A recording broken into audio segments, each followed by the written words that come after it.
I run a small home renovation business, just a modest little operation right here in Ohio.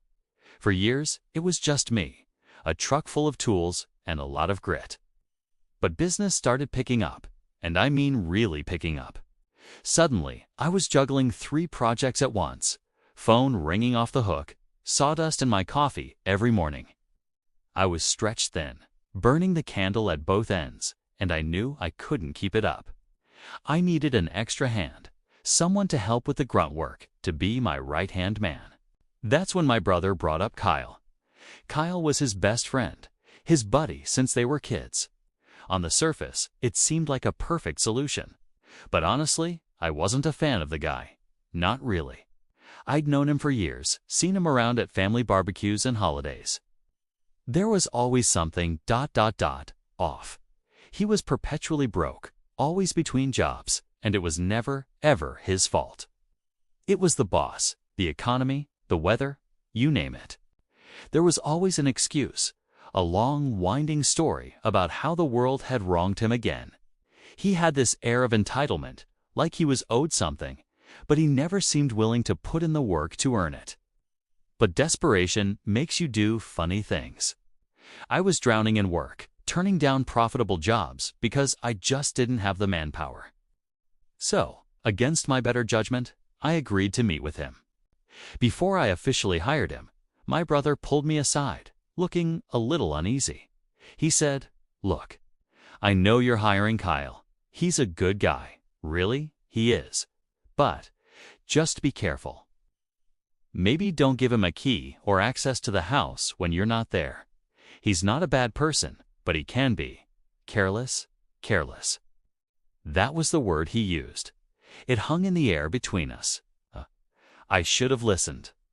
I should have heard the alarm bells ringing loud and clear. But I didn't. I brushed it off.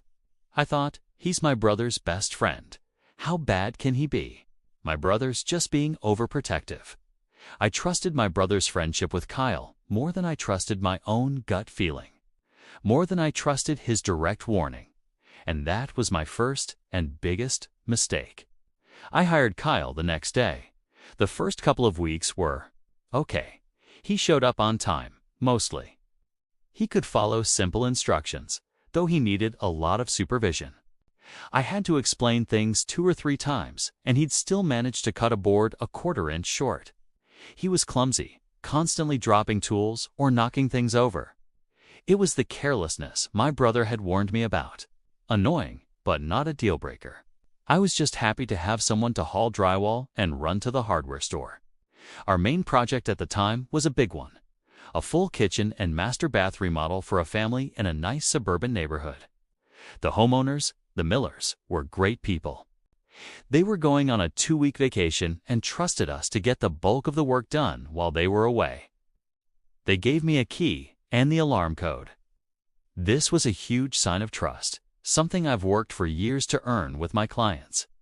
On the Monday the Millers left, I laid out the plan for Kyle. Demolition day. Fun, messy, and hard to screw up, I thought. We were tearing out old cabinets, countertops, the whole 9 yards. Around noon, I needed to run to the lumberyard for a special order. I looked at Kyle, surrounded by a mountain of debris. "Hey, I've got to run out for about an hour, maybe 2, I told him. "Just keep bagging up this demo trash. I'll lock the front door. You can just work in here. Don't touch anything else." He just nodded, a vague look in his eyes, and I left. I left him alone in my client's house. Kay locked the door, but he was still in there. The whole drive to the lumberyard, my brother's word echoed in my head. Careless.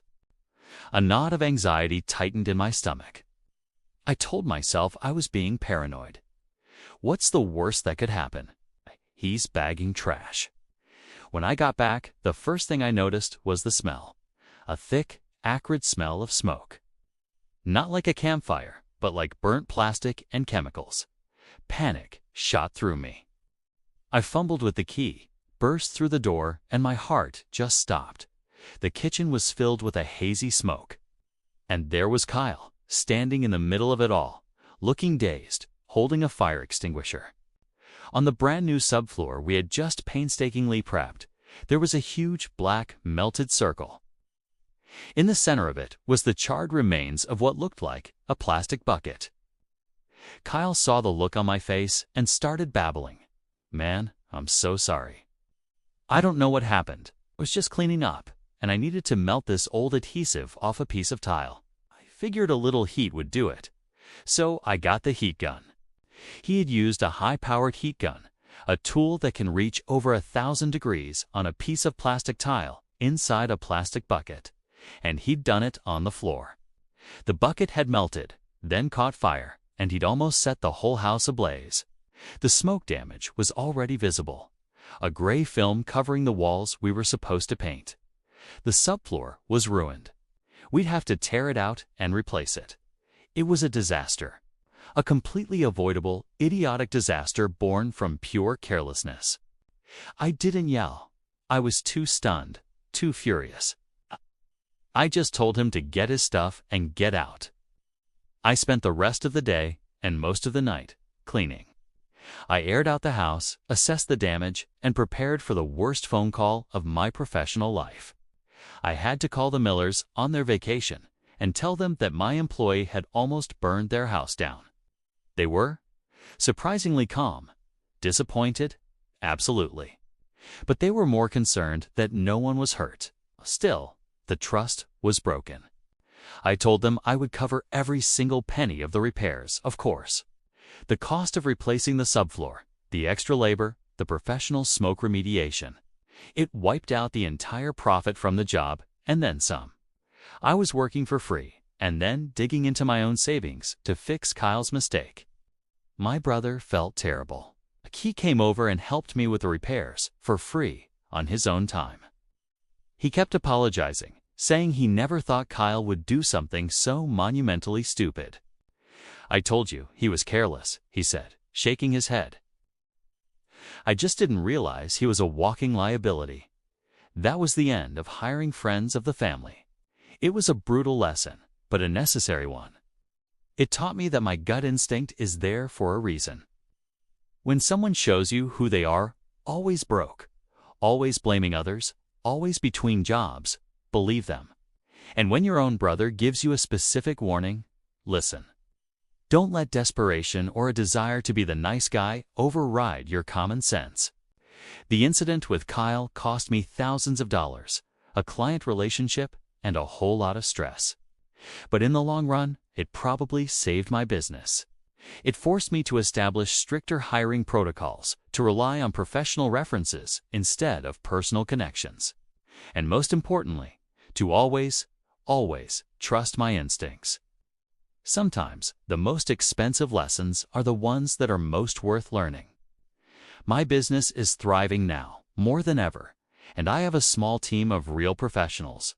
And I never ever leave an employee I don't trust 100% alone in a client's home. Not for a minute. That warning from my brother was a gift, even if I was too stubborn to accept it at first. It was the wake-up call I needed.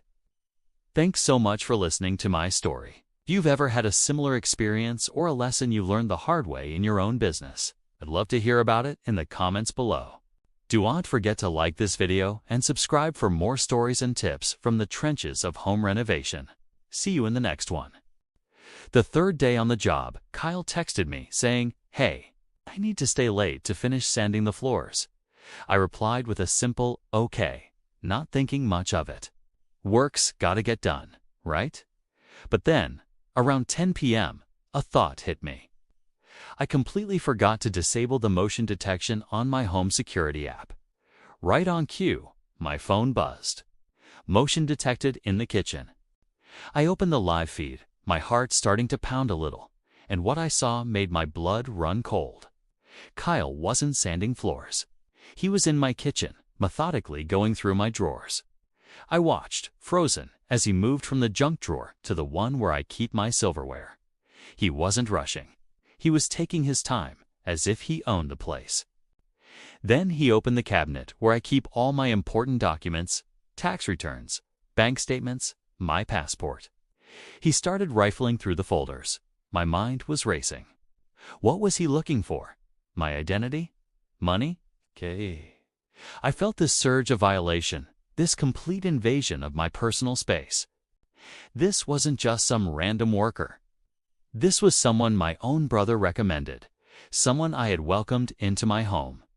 Then he left the kitchen and walked straight towards the master bedroom. That was the last straw.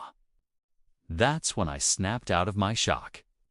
I grabbed my keys and drove home like a complete lunatic, breaking every speed limit. The 20-minute drive felt like an eternity. All I could think about was him going through my most private belongings, my sanctuary. When I burst through the door, the sound of the sander was blaring. He jumped, startled, and immediately tried to play it off. "Oh hey, was just looking for more sandpaper," he said, trying to force a casual smile. I didn't say a single word. I just held up my phone and showed him the live camera footage I'd been watching. The video of him in my kitchen, his hands in my drawers. The color drained from his face. It was like watching a mask crumble. He turned to stone. The fake smile vanished, replaced by a look of pure, caught-in-two-act panic. There was nothing he could say. The evidence was right there, undeniable. "Get out," I said, my voice barely a whisper, but full of ice. "You're fired." He just grabbed his stuff and left without another word. The silence he left behind was deafening. The next morning was heavy. The sense of violation hadn't gone away. If anything, it felt worse in the daylight. Then my brother came over. He stood in my entryway, hands shoved deep in his pockets, staring at the floor. He couldn't even look me in the eye. He did the same thing to me. He mumbled. I just waited, not saying anything. He took a deep breath and continued. He stole my spare car key from the hook and tried to take cash from my desk. I caught him before he could get away with it. My mind reeled. So this wasn't Kyle's first time.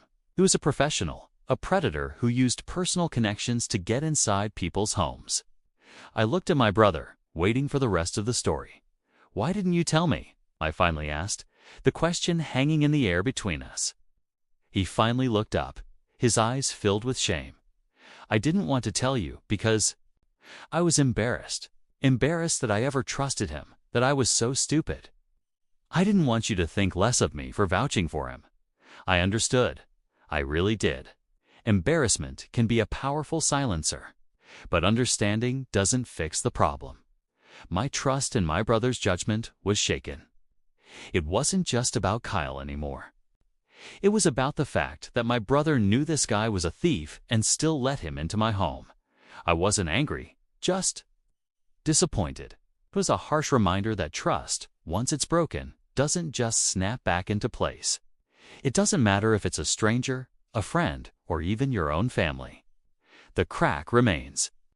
After he left, I immediately called a locksmith and had every single lock in my house changed. The old keys felt contaminated.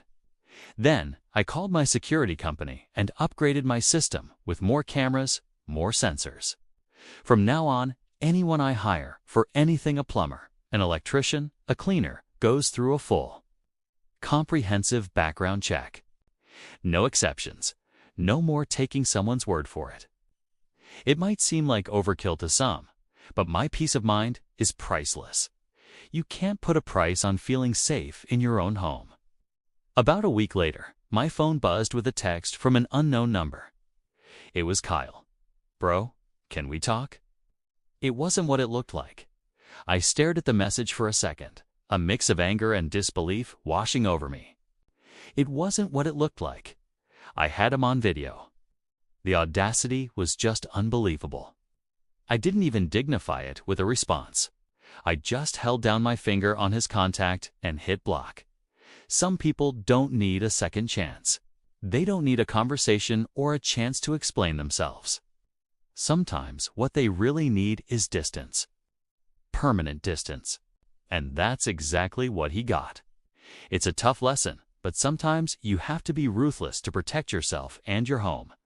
What would you have done in my situation? Let me know in the comments below. Thanks for watching, and don't forget to subscribe for more stories. Stay safe out there.